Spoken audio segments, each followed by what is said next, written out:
சந்நியாச சித்தி. ஆச்சாரியால் மந்திரத்தை உச்சாரணம் பண்ணினார், முதல்ல விட்டுடுது. அந்தர்யாமியான பகவானையே ஏமாத்துவோன்னு நினைச்சேன். பெருமாள் சன்னிதானத்துக்கு வந்தா பெருமாளை சேவிச்சுட்டு அப்படியே துவஜஸ்தம்பத்துக்கு பக்கத்தில் உட்கார்ந்துருக்கார் 500 வருஷம் முன்னாடி.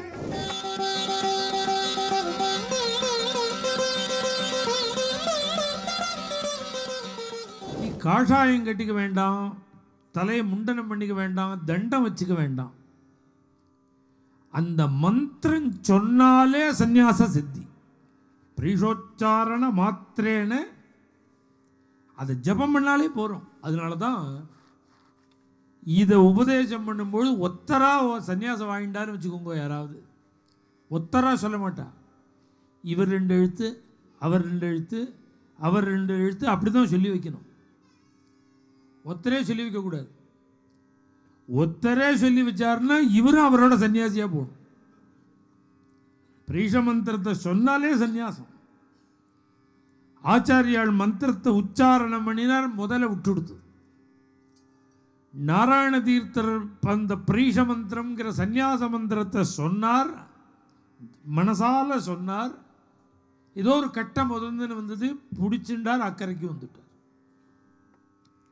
கரையேறினப்புறம் தோன்றது, இப்போ நாம் ஜபம் பண்ணினது யாருக்கு தெரியும்? ஜபம் பண்ணது யாருக்கும் தெரியாது. சரிதான், போ நேராக மாமனாரத்துக்கு போயிட்டார். இவர் ஜப சந்நியாசத்தை வாங்கினு நேராக மாமனார் வீட்டுக்கு போயிட்டார். வாங்க மாப்பிள்ளைன்னா மாமியார், மாமனார் சொன்னார், மாமியார் சொன்னால் உள்ள ஒரு ரூமில் உட்காத்தி வச்சா சம்சாரத்தை, அவர் சம்சாரம் சின்ன பொண்ணும், அவள் கையில் ஒரு டம்ளர் பாலை கொடுத்து உங்கள் ஆத்துக்கார்ட்ட கொண்டு கொடுத்துட்டு வா. அவள் வெக்கப்பட்டுண்டே வந்து பார்த்தா திரும்பி வந்துட்டான். 2ஆம் தடவை வந்தா போடின்னா அம்மா, போனால் திரும்பி வந்துட்டான். ஏண்டி திரும்பி திரும்பி வர, போய் கொடுத்துட்டு வாடி உங்கள் ஆத்துக்காரருக்கு.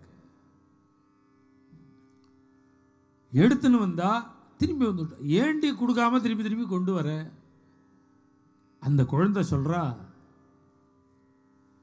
நீ பாலை கொடுங்கிறிய, அங்கே ஒரு தண்டக மண்டலை வச்சுட்டு காஷாயத்தை கட்டிட்டு ஒரு சன்னியாசின்னா உட்கார்ந்துருக்கார் அப்படிங்கிறா அந்த பொண்ணு. அங்கேருந்து மாமியார் வந்தா, என்னடி ஆச்சாடே வேட்டி வெள்ளை வேட்டி கட்டின்னு உங்கள் ஆத்துக்காரனா உட்கார்ந்துருக்க? இல்லம்மா சன்னியாசிங்கிறா இவ. உடனே மாமியார் மாப்பிள்ளைகிட்ட கேட்குறா, என்ன மாப்பிள்ளை சன்னியாசி உட்கார்ந்துருக்காருன்னு உங்க சம்சாரம் சொல்கிறாளே. உடனே அவர், அம்மா அந்தர்யாமியான பகவானையே ஏமாத்துவோன்னு நினைச்சேன். அவ சொல்றது தான் சத்தியம். நான் சன்னியாசி. நான் ஜபம் பண்ணினது யாருக்கு தெரியுங்கிற ஒரு எண்ணத்தில் பகவானையே ஏமாத்த பார்த்தேன். பகவான் காமிச்சு கொடுத்துட்டான்.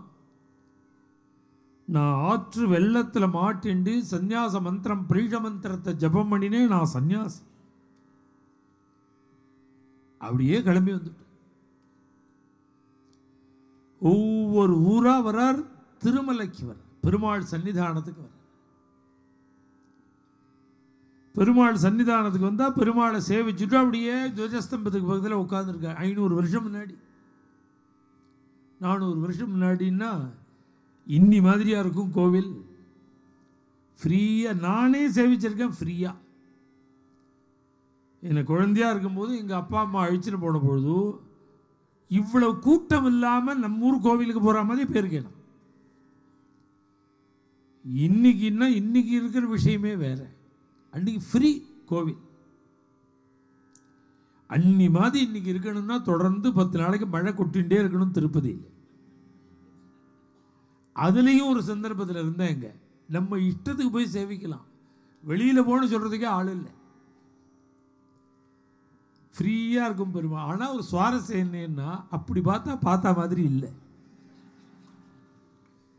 இந்த முண்டி அடிச்சுட்டு 4-5 மணி நேரம் நின்று அதுக்கப்புறம் அங்கே போய் பார்த்துட்டே இருக்கும்போது அவன் கையை பிடிச்சி வெளியில் இழுத்து விட்டு அப்போ தான் நமக்கு திருப்தியாக இருக்கு, சேவிச்ச திருப்தி இருக்கும். சந்நிதியில் தரிசனம் பண்ணிட்டு வந்து உட்கார்ந்துருக்கு.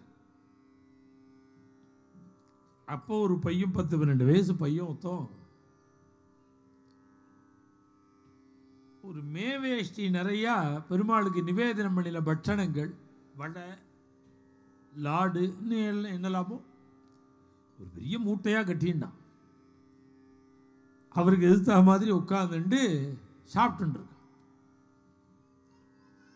சாப்பிட்டா நான் ஸ்டாப்பாக சாப்பிட்றான். பெரிய மூட்டை கொண்டு வந்து அந்த முழுக்க தீர்ந்து போச்சு. ஏன் அப்படின்னா இதெல்லாம் ஒரு யோகம்னு. எதை கொடுத்தாலும் சில பேருக்கு சாப்பிட முடிகிறது பாருங்க. மேலும் இது போன்ற சிறப்பான நிகழ்ச்சிகளை காண இப்போவே லைக் பண்ணுங்க, ஷேர் பண்ணுங்க, மறக்காம சப்ஸ்கிரைப் பண்ணுங்க.